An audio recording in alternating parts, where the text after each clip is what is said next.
आगे सीधे आपको लखनऊ लिए चलते हैं, जहां सीएम योगी आदित्यनाथ लखनऊ में आयोजित इंदिरा गांधी प्रतिष्ठान में शामिल होने के लिए पहुंचे हुए हैं। जो हमारे अच्छे और चयनित हुए थे, उनका सम्मान समारोह के कार्यक्रम के अवसर पर मंच पर विराजमान उत्तर प्रदेश के यशस्वी मुख्यमंत्री, जिनके नेतृत्व में उत्तर प्रदेश नई ऊंचाइयों पर जा रहा है, विकास के काम को नए आयाम स्थापित कर रहा है। उत्तर प्रदेश की चाहे वो आर्थिक हो, चाहे स्वास्थ्य हो, चाहे चिकित्सा हो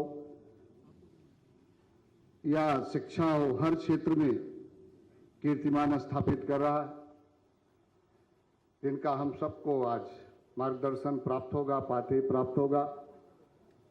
ऐसे उत्तर प्रदेश के यशस्वी लोकप्रिय मुख्यमंत्री आदरणीय योगी आदित्यनाथ जी, मंच पर विराजमान माननीय विधायक आदरणीय योगेश शुक्ला जी, माननीय राज्यसभा के सांसद संजय सेठ जी, माननीय विधायक आदरणीय अमरेश कुमार जी, माननीय विधायक आदरणीय लालजी प्रसाद निर्मल जी, माननीय विधान परिषद के सदस्य इंजीनियर अवनीश कुमार जी, मंच पर उपस्थित हमारे भारतीय जनता पार्टी के जिले के महामंत्री, विधान परिषद के सदस्य और प्रदेश महामंत्री, विधान परिषद के सदस्य और सांसद खेलकूद प्रतियोगिता के पार्टी की ओर से संयोजक आदरणीय गोविंद नारायण शुक्ला जी, मंच पर उपस्थित माननीय विधायक श्रीमती जयदेवी जी, हमारे खेल विभाग के सचिव आदरणीय सुभाष एलवाई जी, हमारे खेलों के डायरेक्टर आदरणीय आरपी सिंह जी, हमारे युवा कल्याण विभाग के सभी अधिकारी और इस कार्यक्रम में उपस्थित हमारे नवयुवक मंगल दल, महिला मंगल दल, राष्ट्रीय उत्सव में प्रतिभाग किए हुए युवा, पीआईडी के हमारे जवान जो अभी ट्रेनिंग करके आए हैं एनडीआरएफ की, ऐसे सभी सम्मानित नागरिक बंधु, मैं आज के इस अवसर पर सर्वप्रथम उत्तर प्रदेश के यशस्वी मुख्यमंत्री जी का युवा कल्याण विभाग की ओर से बहुत ढेर सारा स्वागत करता हूं, अभिनंदन करता हूं, वंदन करता हूं और मैं आप सबसे कहूंगा जोरदार तालियों से माननीय मुख्यमंत्री जी का स्वागत और अभिनंदन। मैं मंच पर उपस्थित सभी अतिथियों का भी अपने विभाग की ओर से बहुत ढेर सारा स्वागत करता हूं, अभिनंदन करता हूं, वंदन करता हूं। माननीय मुख्यमंत्री जी के नेतृत्व में हमारी उत्तर प्रदेश की सरकार हमारे युवाओं के लिए जो हमारा युवा कल्याण विभाग है, उनको कैसे हर क्षेत्र में, चाहे खेल के क्षेत्र में हो या सामाजिक कार्यों में उनकी जो रुचि है, वृक्षारोपण है, ऐसे अन्य प्रकार के नशा मुक्ति अभियान है, सब प्रकारों का अभियान चलाकर लगातार सरकार प्रयास कर रही है और उसके अच्छे परिणाम भी आ रहे। अगर हम चर्चा करें तो आज खेल की अगर बात करें तो युवा कल्याण विभाग ग्रामीण अंचलों में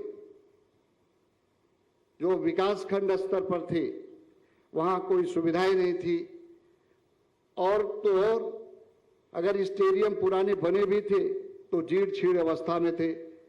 लेकिन माननीय मुख्यमंत्री जी के हमारे ऐसे जो खराब स्टेडियम भी पड़े थे उनको जीर्णोद्धार किया और इस बात के लिए घोषणा भी किया कि प्रत्येक विकास खंड स्तर पर हम ग्रामीण खेल के मैदान स्टेडियम के निर्माण की कार्रवाई करेंगे और वो हमारी सरकार ने बहुत तेजी के साथ आगे बढ़ाया। आने वाले दिनों में हमारे युवा के लिए कोई भी अभाव नहीं होगा। खेल की दिशा में उनको आगे बढ़ने के लिए, खेल में सुविधाओं के लिए, इंफ्रास्ट्रक्चर में भी, ये एक तरह से कहा जाए कि उत्तर प्रदेश के इतिहास में पहली बार 826 विकास खंड है। माननीय मुख्यमंत्री जी ने कहा कि जहां जहां के प्रस्ताव आ जाए, हर जगह ग्रामीण खेल मिनी स्टेडियम की कार्रवाई को पूरी तत्परता के साथ किया है। विधायक खेलकूद प्रतियोगिता का और सांसद खेलकूद प्रतियोगिता का, यानी सांसद और विधायक खेलकूद प्रतियोगिता का कार्यक्रम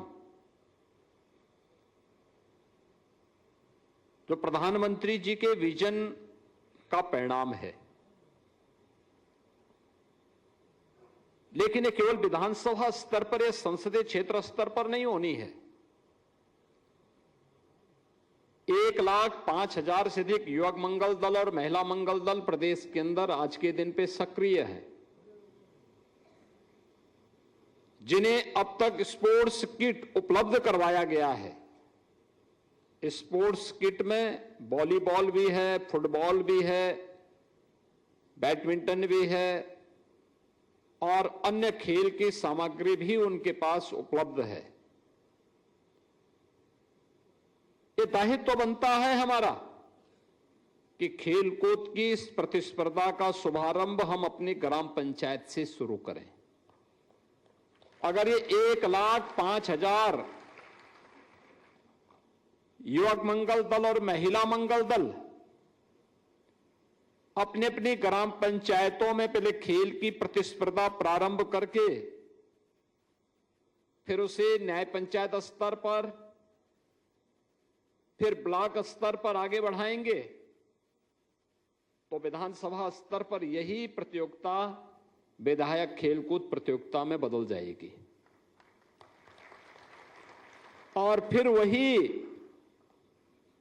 वही कार्यक्रम संसदीय क्षेत्र स्तर पर संसद सांसद खेलकूद प्रतियोगिता में बदल जाएगी। इसके पीछे खेल व्यक्ति को स्वस्थ रखने का एक माध्यम है। टीम भावना के साथ कैसे हम परिणाम दे सकते हैं, ये गांव में होने वाले कार्यक्रम इसके उदाहरण होते हैं। गांव में रामलीला, इस समय सब जगह रामलीला का आयोजन हो रहे होंगे। क्या सरकार सपोर्ट करती है? क्या उसमें नहीं। गांव के लोग मिल करके आपस में कमेटी बनाते हैं, चंदा इकट्ठा करते हैं। गांव में ही कोई हनुमान बन जाता है, कोई राम बन जाता है, कोई सीता बन जाता है, कोई रावण बन जाता है, कोई बाली बन जाता है, कोई सुग्रीव बन जाता है और सभी गांव के लोग मिलकर के अभ्यास करते हैं और बहुत अच्छी रामलीला का मंचन हो जाता है। पूरा गांव एकजुट होकर के कोई आयोजन कर सकता है। इसका उदाहरण भी प्रस्तुत कर देता हुआ गांव अन्य गांवों के सामने। ऐसे ही खेलकूद की प्रतियोगिता के आयोजन को आगे बढ़ाने के पीछे स्वस्थ रहने के साथ साथ आपस में मिलकर के हम गांव के विकास में योगदान दे सकते हैं, इसका भी भाव पैदा करता है। एक स्वस्थ प्रतिस्पर्धा, जीवन में अगर स्वस्थ प्रतिस्पर्धा नहीं तो व्यक्ति या समाज कभी विकास नहीं कर सकता। एक स्वस्थ प्रतिस्पर्धा का भाव भी हमारे बीच में आए कि हम स्वस्थ प्रतिस्पर्धा के माध्यम से इसे प्राप्त करेंगे। इस दृष्टि से यह प्रतियोगिता आवश्यक है और इसी के लिए प्रधानमंत्री जी ने, जब मोदी जी प्रधानमंत्री बने तो उन्होंने खेलो इंडिया खेलो के माध्यम से इस कार्यक्रम को आगे बढ़ाया। फिट इंडिया मूवमेंट, सांसद खेलकूद प्रतियोगिता, अब विधायक खेलकूद प्रतियोगिता भी इसके साथ जुड़ गई है। अनेक प्रकार की प्रतिस्पर्धाएं हो रही हैं। बहुत सारी जगह प्रारंभ भी हो चुका है, बहुत सारी जगह रजिस्ट्रेशन चल रहे हैं। सैकड़ों और हजारों नौजवानों को एक जनपद में मंच मिल जाता है खेलने का। एक स्वस्थ प्रतिस्पर्धा के साथ लोगों के मन में एक स्वस्थ प्रतिस्पर्धा आती है और स्वस्थ प्रतिस्पर्धा आगे बढ़ती है तो ये विकास को प्रोत्साहित करती है, समाज को आगे बढ़ने के लिए प्रेरणा देती है। और ये खेलकूद की प्रतियोगिता और स्पोर्ट्स किट उसमें सहयोगी बन सकते हैं। इस दृष्टि से आज का एक कार्यक्रम अत्यंत महत्वपूर्ण है।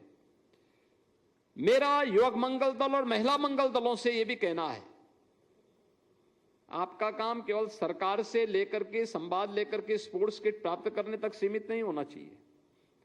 खेलकूद की प्रतियोगिता के साथ साथ गांव-गांव में हमारी जो लोक कथाएं हैं, लोक गाथाएं हैं, लोक गायन है, लोक परंपरा है, इसके भी आयोजन होने चाहिए। लेखन, और अभी आपने देखा होगा यूथ पार्लियामेंट में उत्तर प्रदेश के युवाओं को कहानी लेखन में, कविता लेखन में और अन्य प्रतिस्पर्धाओं में प्रथम स्थान प्राप्त हुआ। अभी आपने देखा होगा मंच पे हमने उन्हें सम्मानित किया। लोक गायन, इसके पीछे केवल लोक कथा नहीं होती, इसके पीछे छुपा होता है हमारा इतिहास, हमारी परंपरा, हमारे पूर्वजों की गाथा। अपने पूर्वजों की गाथा को पुनर्जीवित करना और उसको मंचन देना, यह भी एक प्रारंभ होना चाहिए। गांव-गांव में इस प्रकार के कार्यक्रम, सांस्कृतिक कार्यक्रम, जैसे खेलकूद की प्रतियोगिता को हम कार्यक्रम बनाएं तो इसमें स्वस्थ रहने का भी अभ्यास है और साथ साथ मनोरंजन भी है। अब गांव में ही अगर आपने खेलकूद की प्रतियोगिता का आयोजन किया, मैं सोनभद्र में गया था, सोनभद्र में मैं देख रहा था, उन्होंने खेलकूद की प्रतियोगिता के साथ वहां पर उन्होंने बुजुर्गों के बीच में रस्साकस्सी का भी एक रखा था आयोजन। आप अनुमान करिए कितना मनोरंजक था, और सभी लोगों ने खुशी खुशी उसमें भाग ले रहे थे। बहुत मनोरंजन, यानी इतना लोगों ने उसको तालियां बजाई उस प्रकार के कार्यक्रम के लिए, और मुझे भी देख के अच्छा लग रहा था कि हर तबके का व्यक्ति